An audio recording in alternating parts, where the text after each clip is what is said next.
I'm Connor Old, and welcome back to another episode of Old's Oscar Countdown. The 2023 Oscars just happened. These are going to be my reactions, sort of broken down into 5 of the main takeaways of the award show. We'll talk about the award show itself, some of the winners, the surprises, what we can learn from next year's. Going to be a lot of fun coming up next. But before we jump into my takes, I just want to let everyone know that while this is the end of the Oscars, this is not the end of this channel. Next week on Monday, I will be coming back with another video, starting off a brand new series up until, of course, next year when I'm going to predict the Oscars for next year. But until then, I'm going to be doing a series called the Ultimate Oscar Showdown, in which I rank Best Picture winners, Best Actor winners, Best Actress winners. So essentially going to go through the decades. Next week is going to be me ranking the 2010s Best Picture winners. So it is the winners of the winners. I'm going to be ranking them, giving some thoughts on a little bit of a tier list. It'll be a lot of fun. We'll be going to be doing that starting next week all the way into the end of the start of the Oscar season next year, all throughout summer. So if you enjoy Oscar content, don't go anywhere. Subscribe to the channel so you can still watch those videos.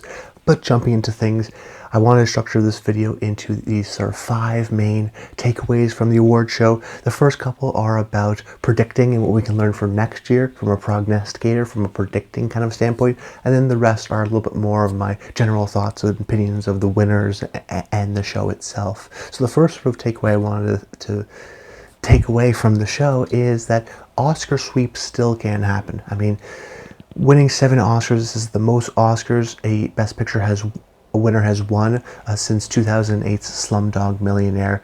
It's incredibly rare. I mean, because Everything Everywhere All at Once did so well, and even a movie like All Quiet on the Western Front or The Whale, because of that, we had half of the Best Picture nominees go home empty-handed. So Triangle of Sadness, Tar, The Fabelmans, The Banshees of Inisherin, and Elvis, surprisingly, all went home empty-handed. So that's been atypical from what we've seen in past years, so it's good to know, at least for the future, that this stuff can happen, that if we see a movie like this build a lot of momentum, that it can sweep up a lot of these categories, because in the past, we've seen Oscar winners win 3, 4 Oscars maximum, and oftentimes every one of the Best Picture nominees gets at least 1 award.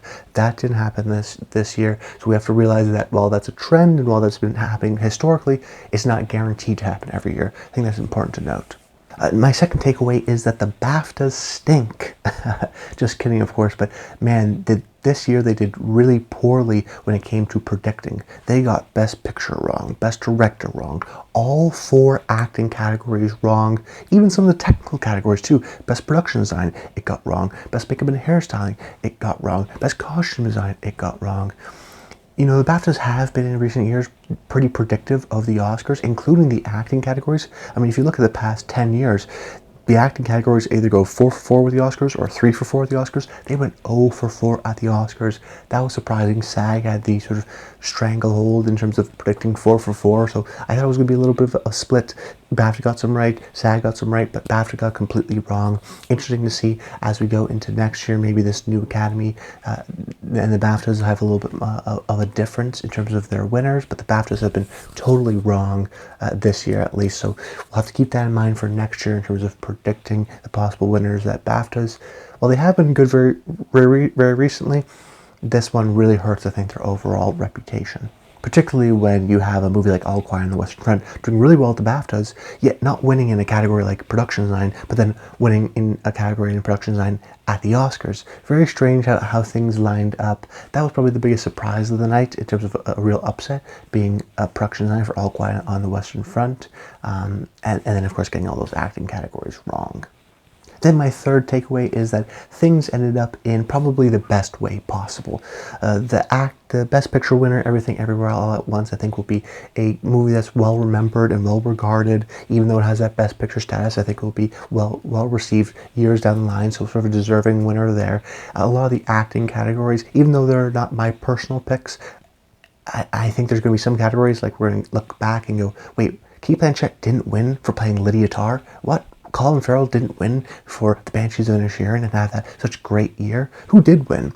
and then you go, oh, okay, well, I'm glad that they won. I think that's their sort of situation here, where Brendan Fraser, I don't think he's going to win another Oscar. This was his best chance. Michelle Yeoh, I don't think he's going to win another Oscar. This is her best chance. Whereas you look at the competitors, Austin Butler, he's young. He'll probably get nominated again, maybe get a chance to win. Same thing with Cate Blanchett. She already has 2 Oscars. She's probably going to get nominated again, maybe win again, if I were to predict. But Michelle Yeoh, I think this was sort of her one shot, and she did it. Same thing with even Hee Kwan or Jamie Lee Curtis, just legacy kind of awards to those two, where I think we're going to look back and go, oh, it's kind of weird that Jamie Lee Curtis won for Everything Everywhere All at Once. She's not a big part of that movie. It's not one of her best performances, but she's good in it, and I'm glad that she has an Oscar. I think for a lot of these people, Fraser and Ki Kwan and Jamie Lee and Michelle, I'm glad that they have Oscars, even though I think we're going to look back on some of the performances they beat out and question it a little bit. But overall, I think for the most part, Best Pictures and even some of the technical categories, I think, went to the right movies that will upset the least amount of people, and I think will generally be looked back on as not a disappointment for a lot of people, and will sort of age well for the most part. My fourth takeaway was that I thought it was a really good show. I thought that it started off really strong. I thought Jimmy was a good host. His opening monologue was really strong, mentioning Will Smith, not directly by name, but in some funny little jokes as well. And then some more topical stuff as well. The fact that Tom Cruise or James Cameron didn't appear, and a little bit sort of jokes relating to that. I also love how they presented the categories. Just the sort of great balance between actually demonstrating what the category is and what these people did and sort of educating people, but also being sort of funny and witty, to even some of the design choices of when you're presenting best costume design, having the costumes behind the actors or the presenters, the editing category, having those sort of editing machines, or the Michael B. Jordan, Jonathan Majors bit where they explained how they shot Citizen Kane and sort of did that trick with the camera. Interesting sort of smart visual things to tell people and inform people this is what the category sort of means. And I think it actually works both ways. I think it actually caters to film fans like myself who like to see those sort of nods and those appreciation.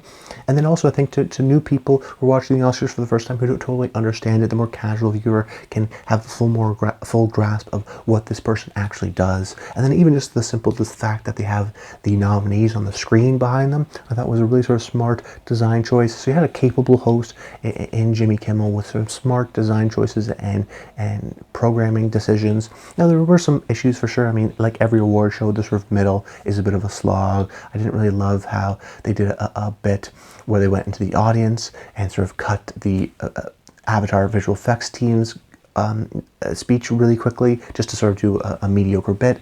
The funny stuff in general wasn't always there. I always love a Will Ferrell sort of presenting. The presenters were for the most part sort of traditional and standard, a little bit milquetoast, which I thought worked for the sort of educational piece of the show, but was sort of missing. The sort of Cocaine Bear was the only sort of big comedy moment. I was wanting maybe something a little bit more from that. We didn't get that.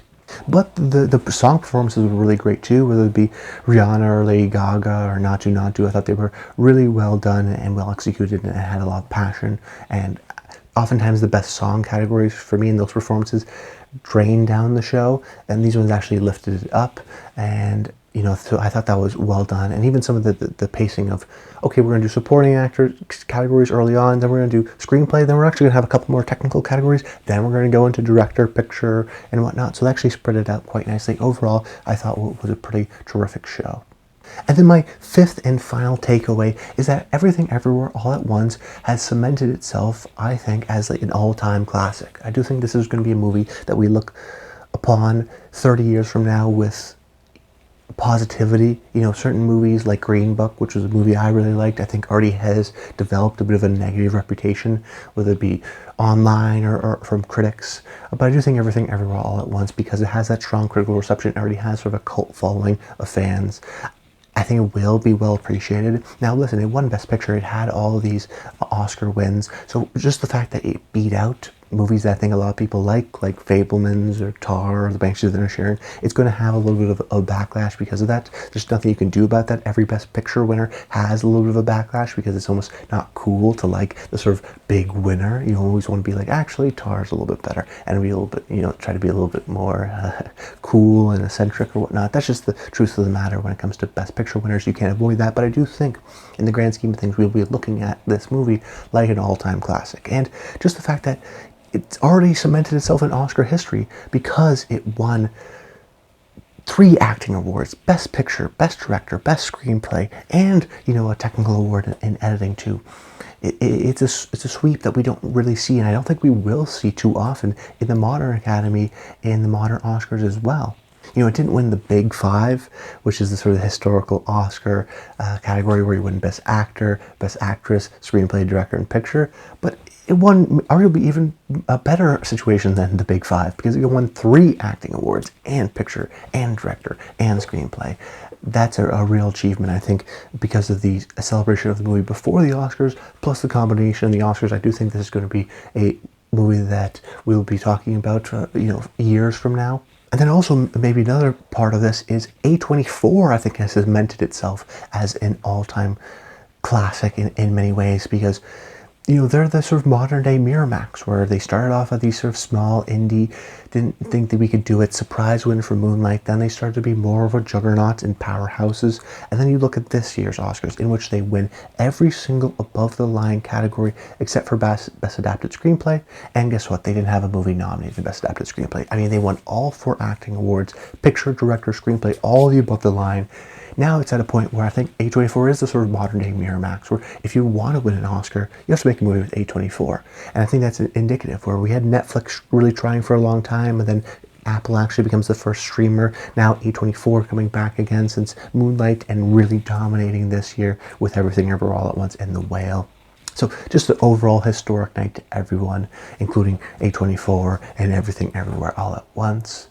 But don't go anywhere. Like I mentioned at the top of the show, next week I'll be giving my thoughts on the 2010's Best Picture winners and ranking them in a tier list, introducing a new series that I'm going to call the Ultimate Oscar Showdown. So if you like this channel, if you've appreciated my predictions so far coming up to the award show, please subscribe to the channel and check out next week's video to see if you like it, and then, you know, watch the videos from then on. That would be greatly appreciated. But that's about it. I hope you guys enjoyed the video. Stay tuned to next week, and until next time, stay tuned.